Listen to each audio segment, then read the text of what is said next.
Hello, ladies and gentlemen, boys and girls. It's your boy 3 and welcome to Boss Rush Island 5. And this one is a fun one, I guess, maybe? I'm not too sure.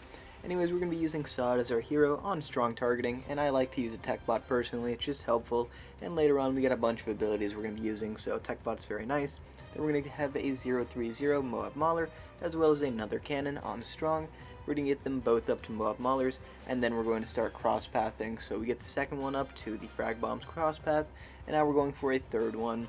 And after we get the third one, it's going to be another 032. We're going to go for the cross-path on the first one. And the reason we do the cross-pathing in this order is just because it's a little bit weird, but we kind of have to for money reasons. It'll save us a quarter second, so like obviously we have to.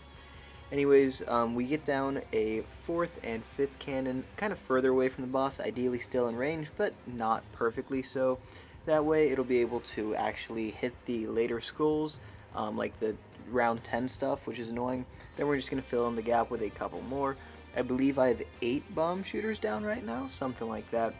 But we're going to go for a 9th one right down here on strong targeting, and once you're at 9 of them, this is a number that I completely decided randomly. It really doesn't have to be exactly 9, but whatever.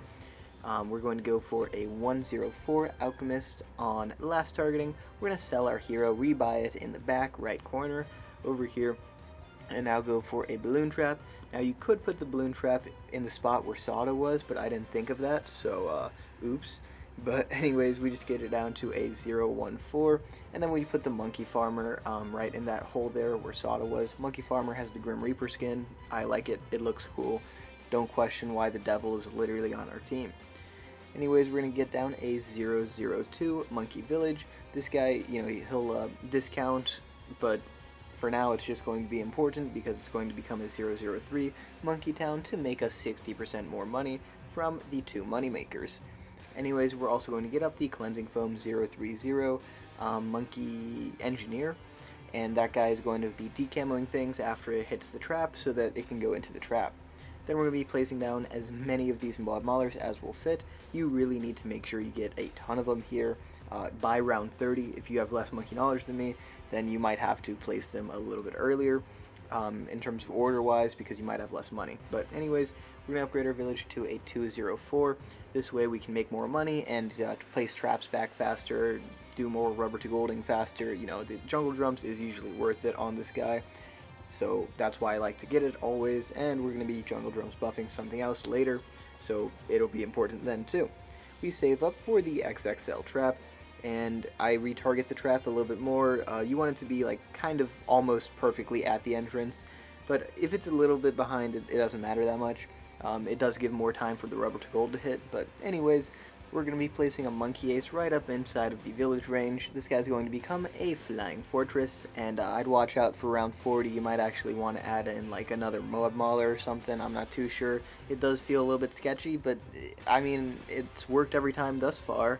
If you get the Spectre up before then, you're very safe, but it's kind of weird.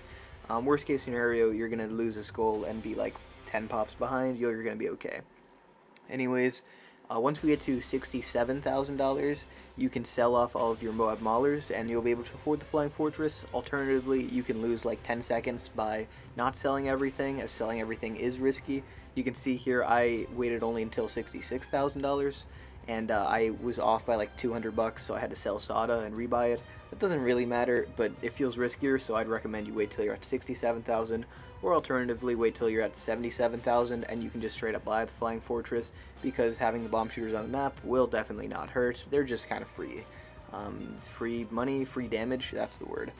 We're going to be going for an overclock and a second overclock. Of course, overclock 1 is already in use, but the second overclock is going to be helpful for when that one's off cooldown. Then we're going to go for the Homeland's Defense, and you can tell that I am very good at timing my overclocks. Basically, you just want to make sure you have 100% overclock uptime by pressing the overclock whenever the first one wears off. We're also going to get down a Cripple Moab on first targeting. Strong targeting is very bad. Do not put any snipers on strong ever against Lych, because it will be bad. I'm not going to say why. It's because it's going to target the gravestones. Anyways, let's see, what are we doing here? Alright, we're saving up for the Ultra Boost, so Pretty much we use the final overclock and then we upgrade to Ultra Boost, and then we're going to tech bot the Ultra Boost so that we don't have to deal with that anymore because it's too much work for me. If this guide's helped me out so far, be sure to leave a like, subscribe, and use code YOBOY, that's YOBOY, in the BTD6 store. It gives me motivation. I like money. It doesn't really take anything out of you guys' time, maybe a couple seconds, but just use that code. It's very nice. We're going to get down the other tier 5 monkey ace that does damage, which is the Sky Shredder top path. It is a 520. Then we're also going to get up the Call to Arms. For uses of the Call to Arms, pretty much just use the Homeland.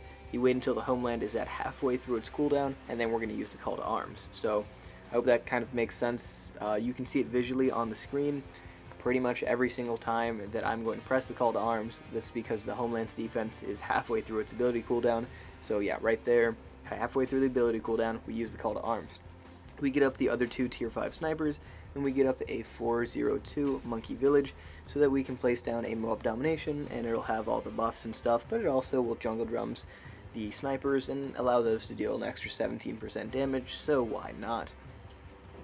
We're going for the Moab Domination right now. This guy's going to be able to knock back some of the more difficult souls against Lych, because Lych is known for being really stupid and annoying and trying to make you die. And the other backup thing we're getting is a specific bomb tower. That's right, it's the Bomb Blitz. Basically, if you die, it'll be able to kill any soul that actually got leaked, and it does this every minute, I think. I'm not too sure what its cooldown is, but it's nice to have a couple of extra lives. We're going to put things into 2x speed from here on out because it's pretty slow. Like, it's not that interesting. All we are doing is we're going to place down a couple more expensive towers. You know, we get the perma-brew up, and the main thing that you want to focus on is using your abilities properly. Ultra Boost should be automatically going onto your Flying Fortress, but you need to overclock the Sky Shredder anytime that comes off, and then just use your Call to Arms and Homeland whenever they're off cooldown, assuming you have them timed up right. Otherwise, if you mess something up, you might have to retime it or whatever. But yeah, we're going to get down 3 more snipers. It's a 520, a 501, and a 502. All of them on first targeting, and basically having those spread out, they all have a different attack speed, right? Because you buy no attack speed upgrades, 1 attack speed upgrade, 2 attack speed upgrades. So they're going to be able to stun balloons at different timings and just give you a better chance of living. Speaking of better chance of living, we're just going to spam down as many Spectres as we possibly can afford, because why not? We give them Jungle Drum discount and Alk buffs when we can, because they're pretty worth it as well. You don't really have to do all this stuff. You could just speed it up and wait for yourself to die, but this can add maybe a pop or two, and for at least the thumbnail video, I think it's worth it. But that's pretty much everything. I hope this video has been very helpful to y'all. Leave a like, subscribe, and by the way, join the Discord. I know a lot of people don't actually make it to Island 5 or don't finish it, so if you join the Discord, you will be getting access to a ton of different teams that you can join, and most of them do finish all 5 islands, so if you're looking for a team, join the Boss Rush Hub Discord in my description. I'll see y'all next time. Peace out, and bye-bye.